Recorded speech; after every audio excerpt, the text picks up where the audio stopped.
Well, howdy there, Internet people. It's Belle again.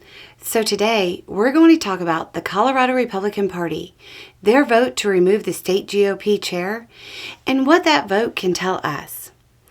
Before the Saturday vote to remove Dave Williams as chair, more than 100 Republican leaders from across the state had already signed a petition to remove him.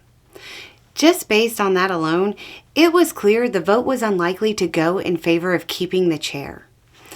When the vote was counted, there was 161.66 votes to remove the chair and just 12 votes to keep him. That .66 thing is weird, right? Some of those voting only counted for fractions of a vote.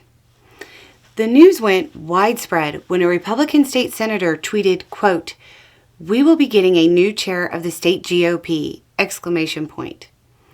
In true Republican fashion, Williams has called the meeting and vote illegitimate, illegal, and hinted that there might be a legal battle over his removal. With the state of the GOP lately, this kind of infighting isn't really surprising. But one of the catalysts for this might be. Those at the meeting to oust him had a number of complaints and allegations, but one stood out. Williams had made homophobic and transphobic comments. Williams reportedly sent out an email referring to the LGBTQIA+ community as, quote, godless, attacked Pride Month, and called for the burning of pride flags on social media. Undoubtedly, many of those voting to oust him had other motivations, but during the meeting, as Republicans were giving speeches in support of ousting Williams, the person who spoke out against his rhetoric about burning all the pride flags got a standing ovation by many in attendance.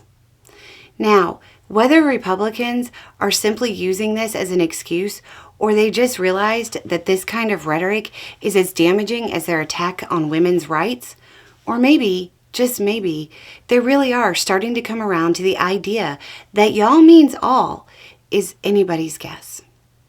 What we do know is that national Republicans seem to be on board with him being ousted.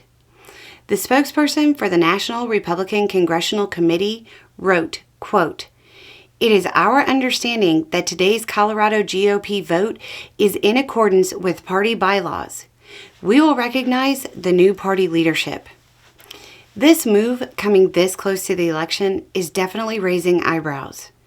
Changing leadership less than 3 months before the election is going to lead to some disorganization. While the interim party chair says they plan to hit the ground running, there's doubt among some of those as to whether or not the GOP will be able to fully function, especially if it's caught up in the middle of an internal legal battle. Despite the cynical nature of politics, we can hope that this might signal the end of the widespread habit within the Republican Party of scapegoating people based on immutable characteristics. Y'all does in fact mean all.